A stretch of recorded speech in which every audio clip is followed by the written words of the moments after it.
El surco radial del brazo puede presentar disminución del tono muscular en los extensores de la muñeca y los dedos.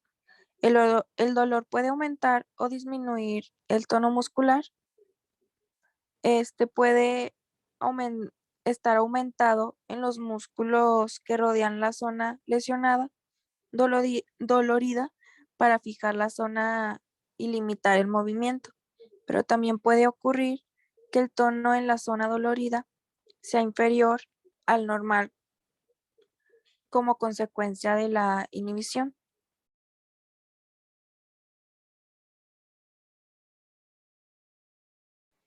Bueno, pues ya con esto pasamos a hablar un poco acerca de las contraindicaciones y precauciones que se deben tener para el uso de agentes físicos. Y bueno, pues en los pacientes que esté presente alguna de las contraindicaciones que les voy a comentar después, pues se tiene que considerar la naturaleza de la restricción, la naturaleza y distribución de los efectos fisiológicos del agente físico y la distribución de la energía producida por el agente físico.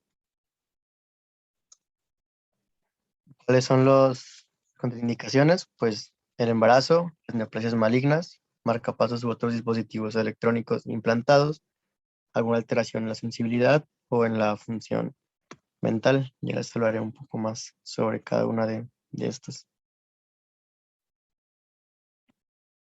Y bueno, comenzando por el embarazo, pues el embarazo supone una contraindicación o precaución para la aplicación de un agente físico si la energía producida por el agente o sus efectos fisiológicos pueden alcanzar al feto. Pues se aplican estas restricciones porque normalmente no se conocen los efectos de estos tipos de energía sobre el desarrollo fetal, porque son muchas las influencias, algunas de las cuales son sutiles, que pueden afectar de forma adversa al desarrollo fetal.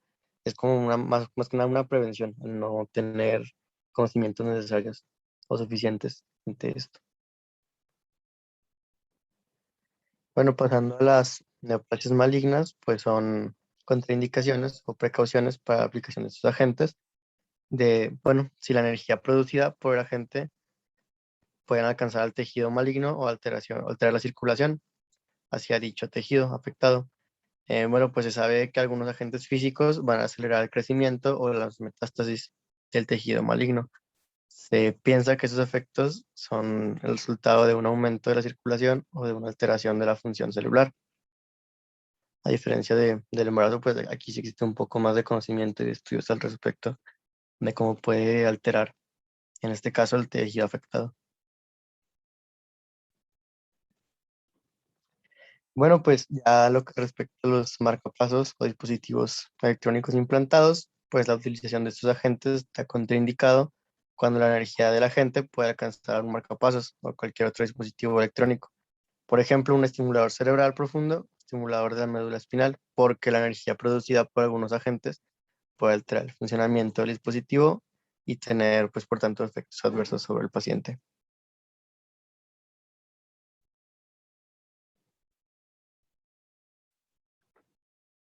Ok, en las alteraciones de la sensibilidad y función mental, pues están contraindicados o se tiene que hacer mucha precaución para la utilización de agentes físicos porque pues el límite para la aplicación de estos agentes viene dado por lo que nos expresa el paciente sobre cómo siente la intervención. Entonces, si tiene una alteración en la percepción de cómo siente el paciente, pues no va a poder referir ninguna disfunción. Y bueno, esas alteraciones indican la necesidad de tener precaución en el uso de la mayoría de los agentes físicos. Antes de decidir si se utiliza o no una intervención, se deben valorar las contraindicaciones y precauciones específicas del agente específico, así como la situación del paciente. Habiendo dicho esto, pues vamos a hablar un poco acerca de la evaluación y planificación del uso de agentes físicos. Pues bueno, los agentes físicos tienen efectos directamente principalmente al nivel de la deficiencia. Esos efectos pueden favorecer una mejora de la actividad y la participación. Cuando se llega a considerar la aplicación de un agente físico, lo primero que se tiene que hacer es consultar la historia clínica elaborada por el médico. Si existe para conocer el diagnóstico médico cualquier precaución que pudiera ser necesario tener en cuenta, pues las precauciones son las condiciones en las que se debe aplicar un tratamiento concreto en referencia a las limitaciones y cuidados especiales que pueda requerir. No se puede considerar utilizar algún agente físico si no se tiene un previo análisis de una historia clínica para saber si puede llegar a haber una contraindicación o se puede tener precaución hacia el paciente en cuestión. Y bueno, pues la exploración del terapeuta debería incluir, entre otras cosas, pues la historia clínica del paciente, la cual incluirá información sobre la historia del problema actual, la historia médica relevante e información sobre el nivel de actividad y participación actual y el que se espera conseguir. También una revisión de los sistemas y pruebas y mediciones específicas. Bueno, para esto, pues el profesional puede entonces establecer el plan de tratamiento, incluyendo él o los agentes físicos ideales y los parámetros de la intervención cuando esté indicado. Habiendo dicho esto, pues el plan se puede modificar cuando esté indicado durante el proceso de reexploración y reevaluación. Los casos clínicos descritos en la parte de este libro, que creo que ya fueron comentados un poco o serán comentados después, pues está en secuencia la exploración, la evaluación y la intervención, que son los tres aspectos fundamentales para poder llevarse a cabo de manera pues precisa un tratamiento acorde a los agentes que estamos tocando como en esta presentación. Y bueno, ¿qué aspectos se tienen que considerar en la selección de agentes físicos? Pues el primer aspecto que se tiene que tener en cuenta deben ser los objetivos de la intervención y los efectos fisiológicos requeridos para alcanzar dichos objetivos. Entonces, si el paciente presenta, por ejemplo, inflamación, dolor, restricciones de la movilidad o problemas de tono muscular, puede ser apropiada la utilización de agentes físicos, siempre y cuando no exista alguna de las contraindicaciones antes mencionadas. El siguiente o segundo paso que se tiene que considerar son los efectos de un agente físico concreto en esas condiciones. Una vez que se establecen los agentes físicos que pueden facilitar el progreso hacia los objetivos fijados, pues el profesional de la salud debería entonces decidir cuál de las intervenciones potencialmente eficaces sería la más apropiada para el paciente concreto y en una situación clínica. Todo esto en base a lo que les comentaba sobre la exploración y poder saber en sí qué es lo que necesita el paciente.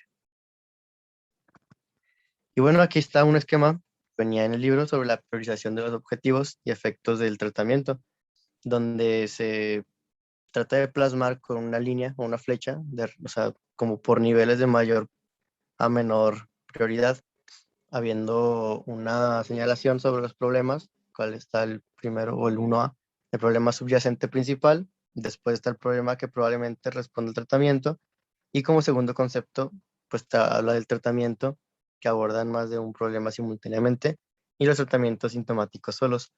Esto es una manera como de resolución ante el problema que puede presentar el paciente, tratando de categorizar las prioridades y cómo serían tratadas.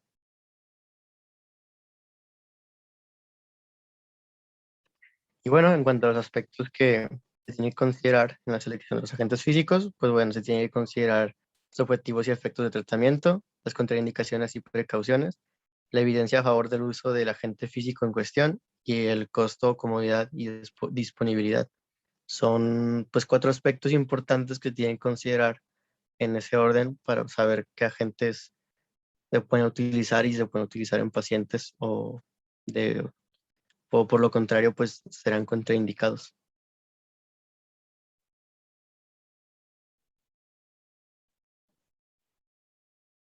Bueno, la utilización de los agentes físicos combinados entre sí o con otras intervenciones. Para favorecer el progreso hacia los objetivos de la intervención, se pueden utilizar varios agentes físicos simultáneamente y secuencialmente. Este, y generalmente los agentes físicos se aplican en combinación con o durante la misma sesión de tratamiento en la que se utilizan otras intervenciones. Las intervenciones normalmente se combinan cuando tienen efectos similares o cuando abordan diferentes aspectos de una serie de síntomas comunes. Hay algunos ejemplos de esto. Bueno, primer ejemplo es en el tratamiento de la inflamación y el edema, pues se combinan con frecuencia el reposo, hielo, compresión y elevación, porque estas intervenciones pueden controlar ambos procesos, la inflamación y el edema. El reposo limita y previene el agravamiento de la lesión. El hielo reduce la circulación y la inflamación. La compresión aumenta la presión hidrostática en el exterior de los vasos sanguíneos y la elevación pues reduce la presión hidrostática al interior de los vasos sanguíneos de la zona elevada para así, perdón, para así poder disminuir la presión de filtración capilar en el externo arterial y facilitar el flujo de salida venoso linfático desde la extremidad. Bueno, ahí el RICE es una intervención que se usa mayormente en patologías agudas. ¿Qué tipo de patologías? Por ejemplo, una lesión deportiva. En el fútbol, si ustedes han visto cuando en los partidos del Santos, por ejemplo, cuando un jugador se lesiona, inmediatamente aplican un spray, que es un spray congelante, un spray frío. Entonces, pues justamente lo que se trata de hacer es inmediatamente con ese spray o ese enfriamiento, causar vasoconstricción para limitar el edema, ¿sí? Inmediatamente pues se inmoviliza la extremidad, por eso pues dependiendo del tipo de lesión, pero pues normalmente se sacan en camilla, se pone justamente una venda de compresión, ¿sí? Y se realiza la elevación de la extremidad. Entonces, eso es muy común en lesiones deportivas, igualmente en algún gimnasta, idealmente, pues eso sería lo que se hace pues en algo agudo. Por ejemplo, alguien que se esguinzó el tobillo, inmediatamente se debería aplicar frío, compresión, elevación, inmovilización, ¿sí? Regresa un poquito a la anterior. Bueno, en cuanto a la utilización de los agentes físicos, obviamente no todo aplica para todos, o sea, como ya vimos, en algunas cosas utilizamos calor, en algo agudo utilizamos frío, entonces pues depende de la patología, ¿sí? Por eso nosotros debemos de tener objetivos de tratamiento. Por ejemplo, si es un paciente que tuviera una tendinitis de hombro, bueno, ¿cuáles serían los objetivos de tratamiento? Bueno, uno sería disminuir el dolor, disminuir la inflamación, movilizar la extremidad para que no desarrolle capsulitis adhesiva. Depende, por ejemplo, si el paciente tiene la fuerza conservada o tiene atrofia de algún músculo, pues pudiera ser aumentar la fuerza. Entonces, pues vamos a ver qué agentes vamos a utilizar. A lo mejor si ya la inflamación pues no es un proceso agudo, sino un proceso crónico, pues no vamos a utilizar frío, porque ya la inflamación ya está ahí instaurada, ya hay, en el ultrasonido pues ya sale líquido peritendinoso, o sea, alrededor de la vaina de los tendones hay líquido, hay zonas, bueno, hay zonas de inflamación, hay zonas de desgarro, por así decirlo, pérdida de continuidad de los tendones, eso nos habla por ahí pues de algún desgarro. Entonces, ¿qué vamos a hacer? Bueno, entonces ya diría, bueno, está este problema, vamos a aplicar calor para ayudar a la distensibilidad del colágeno, vamos a aplicar, por ejemplo, corrientes con electroterapia, pero de los corrientes pues, tenemos que elegir, hay corrientes para analgésicas, hay corrientes para disminución del tono o aumento del tono, hay corrientes para estimular el nervio, hay corrientes para favorecer la contracción muscular. Entonces vamos a ver en ese problema, ¿qué vamos a hacer? Pues bueno, lo principal es el dolor. Ahorita el paciente tiene dolor. Entonces vamos a usar calor y corrientes analgésicas. Pero también queremos favorecer algo que pues ayude a que las fibras de colágeno se realineen y esos desgarros cicatricen. Entonces podemos poner ultrasonido. ¿Qué modalidad de ultrasonido? Si va a ser continuo o va a ser pulsado. Entonces pues ya vemos cuál es el que le conviene más al paciente. Entonces el ultrasonido va a ayudar lo que son las ondas de sonido, tanto a la movilización del líquido alrededor de los tendones como a la regeneración por ahí y alineación de las fibras de colágeno. Pero también vamos a favorecer la movilización, vamos a ayudar a que el paciente movilice la extremidad para estirar por ahí lo que es la cápsula articular, pero también pues no vamos a dejar que ese músculo deltoides, por ejemplo, se atrofie, entonces vamos a poner ejercicios isotónicos con resistencia. Entonces todo tiene un porqué, o sea, en la terapia no va a ser por eso me interesaba que viéramos primero las patologías para que entendiéramos perfectamente de qué se trata esa patología, cuál es el problema en ese hombro, en esa rodilla, en esa cadera, en esa columna, y entonces ya sabiendo la patología pudiéramos pues ver qué necesita el paciente. Incluso, por ejemplo, si tenemos un hombro que pues es un exceso de inflamación, de líquido peritendinoso, de dolor, que en los primeros grados de movilización el paciente refiere un dolor intenso, pues a lo mejor no va a tolerar la terapia si no lo infiltramos, ¿verdad? Entonces, primero infiltramos un medicamento antiinflamatorio de depósito y luego ya que pasen 2 o 3 días de que haga efecto el medicamento, ya iniciamos la terapia. O por ejemplo, si es un paciente que fue beisbolista, que ahorita ya es mayor y tiene un desgaste derivado de su actividad deportiva, pues probablemente utilicemos viscosuplementación, no tanto antiinflamatorio, sino ácido hialurónico que ayude a, por así decirlo, lubricar esa articulación para que no roce hueso con hueso y limitar el proceso inflamatorio, porque a lo mejor si infiltramos nada más, pues sí se va a limitar la inflamación, pero un ratito, y en cuanto el paciente vuelva otra vez a movilizar, como hay desgaste y crepita el hombro continuamente, pues va a volver otra vez la inflamación.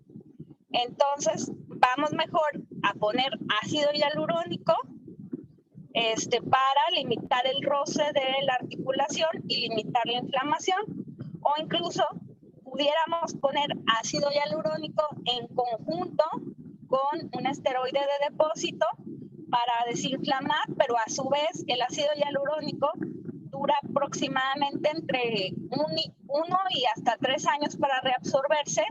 Entonces, con ese ácido hialurónico, pues limitamos ese roce articular y limitamos la inflamación continua y constante. Al igual en una gonartrosis, por ejemplo, si hay espacio articular, podemos poner ácido hialurónico y enviar a terapia, obviamente, para todo lo demás, para fortalecimiento, desinflamar, analgesia, pero a lo que voy es que todo se combina, o sea, podemos combinar. La rehabilitación no es nada más terapia física, o sea, obviamente es manejo farmacológico, es manejo terapéutico, son intervenciones en la vida diaria y todo eso pues es enfocado a solucionar el problema, por eso tenemos objetivos de tratamiento y a mejorar la calidad de vida del paciente, ¿sí? Ahora, por ejemplo, si yo veo una rodilla que me llega con una gonartrosis grado 4, pues la voy a mandar directo al traumatólogo, se envía para valorar reemplazo total de rodilla, poner una prótesis y ya después lo vuelvo a ver ya con la prótesis, ¿sí? No todo es hay que tener en cuenta hasta dónde llegamos y cuándo necesitamos ver a otro especialista que nos ayude al tratamiento del paciente. No todo lo tenemos que solucionar con terapia. O por ejemplo, si hay una hernia de disco que ya comprime la raíz, pues a veces yo puedo valorar que primero se haga la cirugía de columna, se haga la descompresión y ya después, ahora sí vamos al tratamiento para limitar la fibrosis, mantener los espacios entre las vértebras, etcétera. Entonces, bueno, pues todo esto, pues vamos ya como agarrándole forma. ¿Continuamos? Claro. Bueno, pues prácticamente de lo que nos comenta la doctora, cuando depende del objetivo y la opción terapéutica será combinada para poder llevar a cabo el tratamiento y la mejoría del paciente. Pues supongo que esto ya igual ya fue comentado, pero pues como breve repaso, depende del objetivo. Si el objetivo en este caso es el tono muscular, pues se pueden aplicar agentes físicos para modificar el tono muscular. Y en el libro venía este ejemplo. Bueno, pues durante el entrenamiento de la marcha se puede aplicar hielo durante 30 o 40 minutos sobre la pierna del paciente con hipertonía de los flexores plantares del tobillo causada por un accidente cerebrovascular para controlar la hipertonía de los músculos temporalmente y promover así un patrón de marcha normal, debido a que se piensa que la práctica de movimientos normales facilita la recuperación de patrones normales de movimiento. Este tratamiento puede permitir obtener mejores resultados y va de la mano con lo mismo, o sea, no todo es solamente la terapia física, también se combinan los agentes empleados para ver un mejor pronóstico, mejores resultados en los pacientes con diversas afecciones, dependiendo cuál sea el objetivo a tratar y dependiendo el paciente y las posibles o no contraindicaciones. Sí, pues ahí podemos ver maneras de inhibir el tono con un manejo farmacológico y como menciona su compañero, pues sí, colocación de frío, pero también estiramientos para pues favorecer que las fibras musculares se relajen. Ahora, depende de la severidad si usamos un medicamento tomado farmacológico o ya, por ejemplo, aplicamos toxina botulínica. Entonces, por eso valoramos cada caso en particular. Continuamos.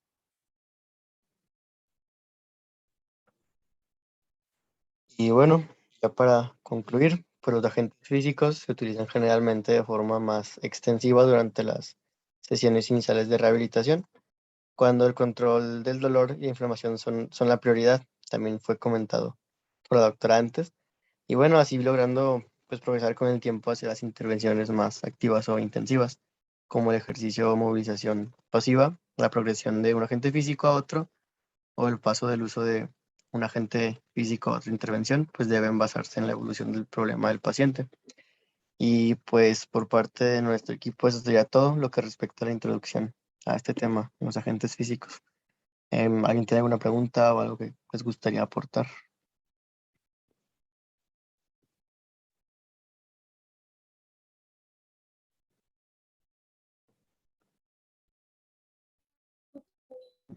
Bueno, preparo el siguiente equipo, clase. Sí, doctora. Muy bien, entonces empezamos con el siguiente tema. Sí, voy a proyectar la pantalla. Ratito para no saturarlos, pero sí para avanzarle un poquito al tema.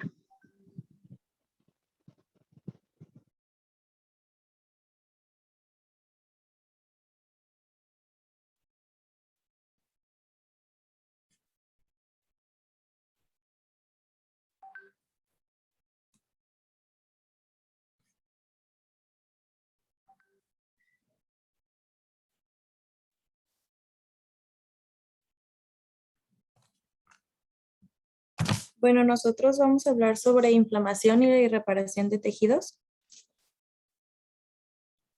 Y bueno, la lesión de los tejidos vascularizados provoca una serie de acontecimientos coordinados, complejos y dinámicos a los que se denomina de forma global como inflamación y reparación.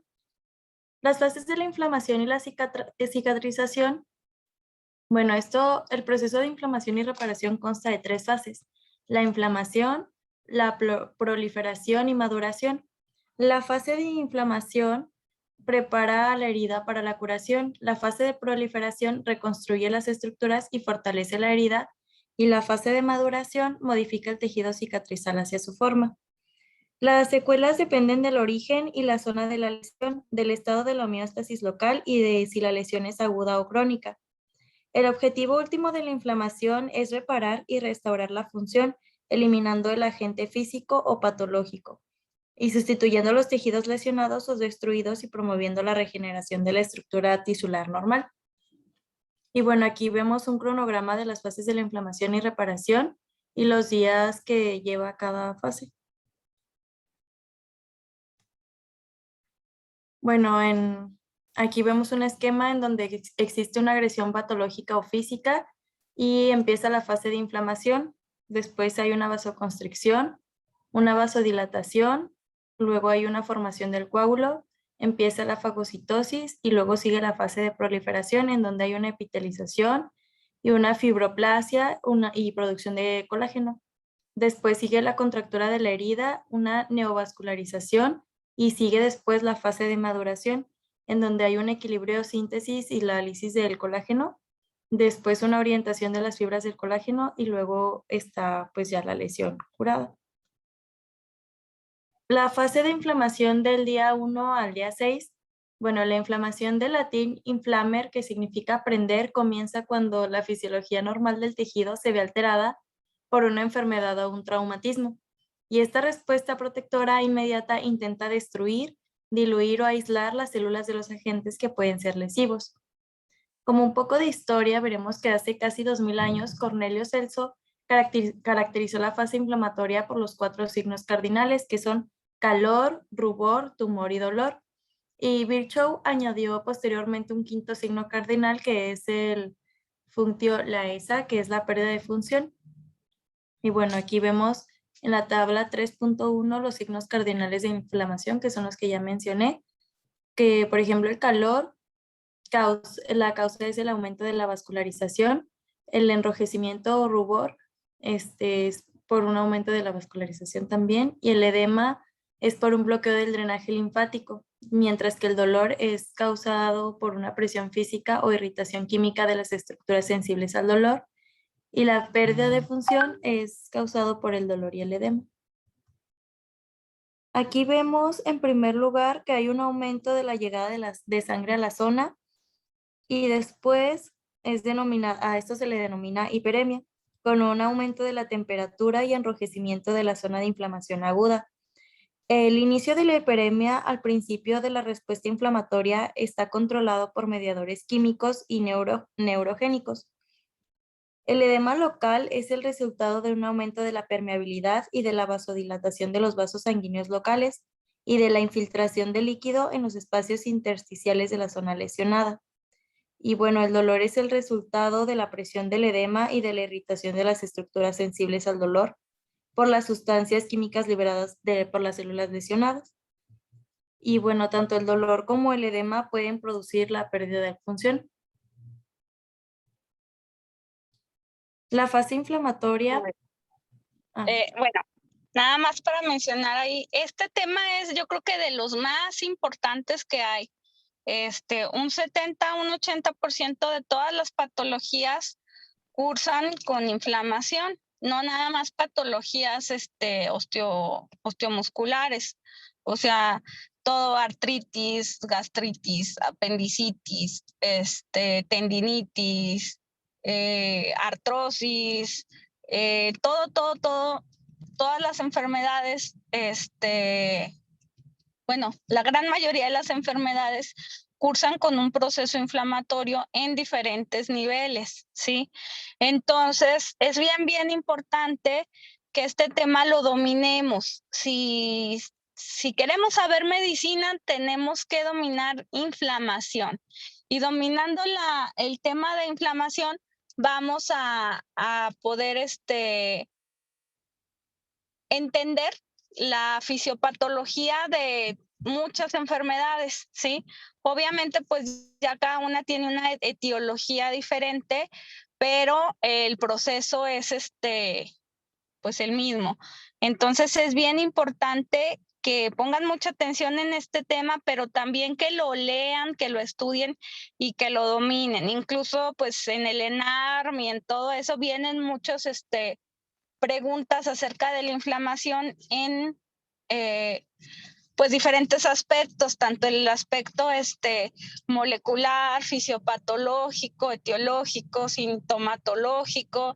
Entonces, pues este tema es especial, pónganle mucha atención. Continuamos.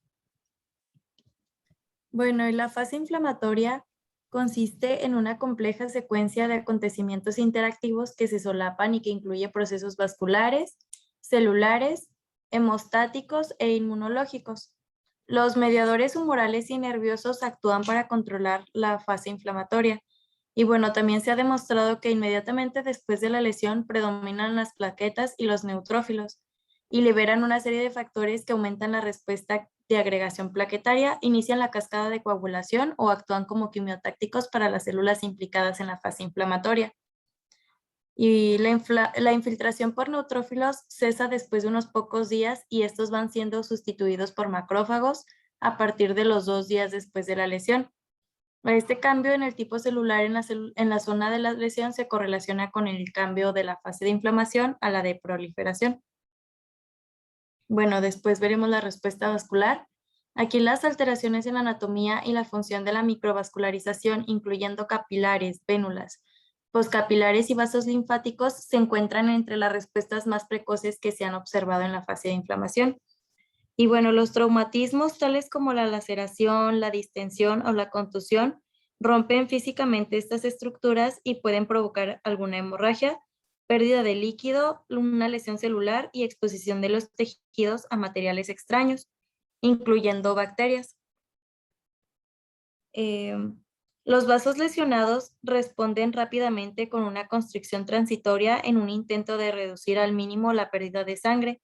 Y esta respuesta, que está mediada por noradrenalina, dura generalmente entre 5 y 10 minutos, aunque puede prolongarse en los pequeños vasos por acción de la serotonina liberada por mastocitos y plaquetas. Y bueno, aquí vemos una imagen que después de la vasoconstricción transitoria de los vasos lesionados, los capilares próximos a la zona de la lesión se dilatan y la permeabilidad capilar también aumenta al lesionarse la pared de los capilares y en respuesta a las sustancias químicas liberadas por tejidos lesionados.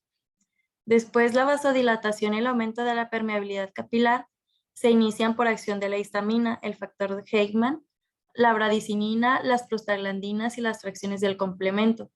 Y la vasodilatación y el aumento de la permeabilidad capilar duran hasta 1 hora después de haberse producido la lesión.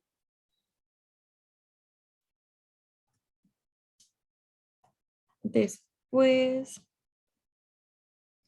la histamina es liberada principalmente por los mastocitos, así como por las plaquetas y los basófilos